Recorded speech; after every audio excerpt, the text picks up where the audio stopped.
Daniel. Pada hari ini saya akan menjelaskan artikel dari Sardaut tentang al-wasfu. Tapi sebelum itu saya akan menjelaskan pengertian atau mungkin dari sedikit sejarah dalam ilmu bahasa.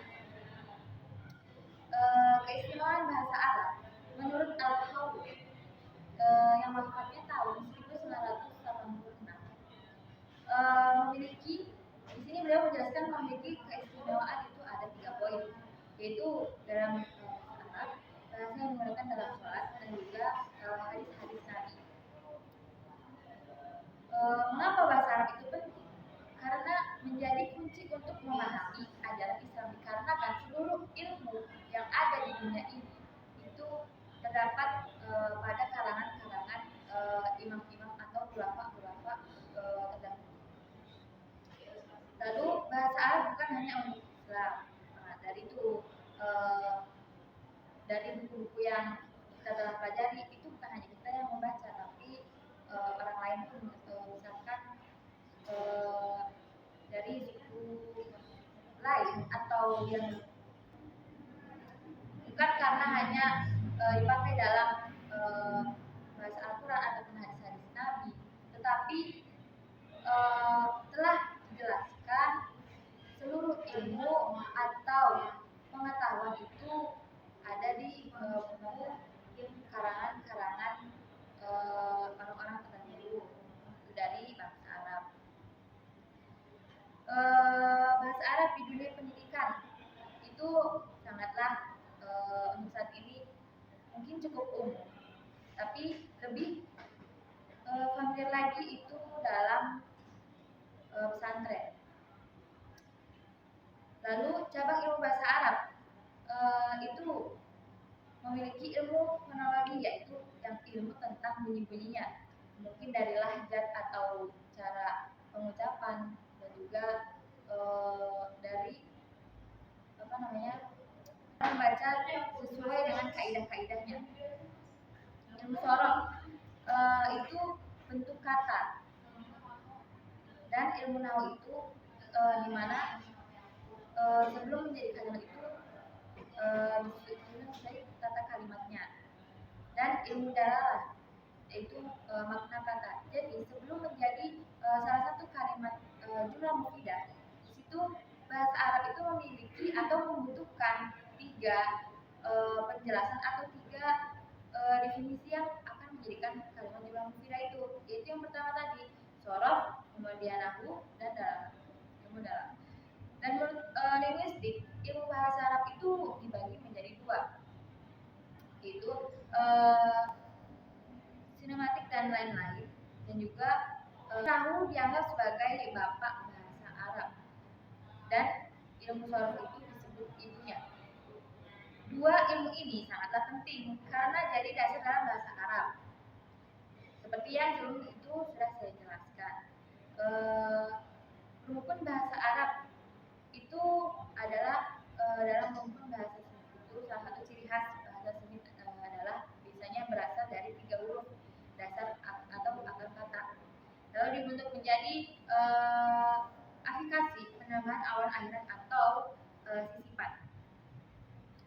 Kemudian al-wasfu, kita masuk ke pembahasan di sini. Al-wasfu berarti kata sifat atau adjektif, digunakan untuk mensifati benda. Kata sifat berasal dari pembentukan kata atau derivasi. Dan itu adalah kata kerja. Ada 10 jenis, yaitu isim mustaq, kata benda atau turunan, tapi 4 termasuk dalam kategori kata sifat, yaitu yang hanya di sini saya akan menyebutkan beberapa saja, yaitu dari isim fa'il, isim maf'ul, juga sifat musyabbahah, dan juga isim tafdil. Lalu proses dalam isim mustaq di sini memiliki 3 jenis, yaitu minor. Minor itu tidak mengubah susunan huruf akar atau masdarnya seperti alif. Lalu menengah, mengubah sedikit susunan huruf.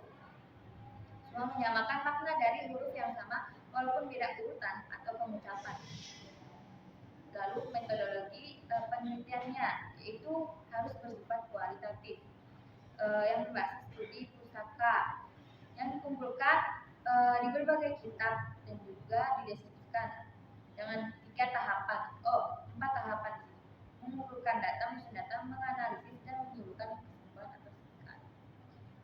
Bahasa Arab sangatlah penting bagi umat Islam, karena kan selain Al-Quran sebagai pedomannya dan juga hadis sunnahnya, awal itu jadi saya sudah menjelaskan juga seluruh ilmu yang ada di dunia ini itu berasal dari Rasul, dan Rasul pun menjelaskan itu dengan bahasa atau lahjah dari dirinya, bahasa Arab.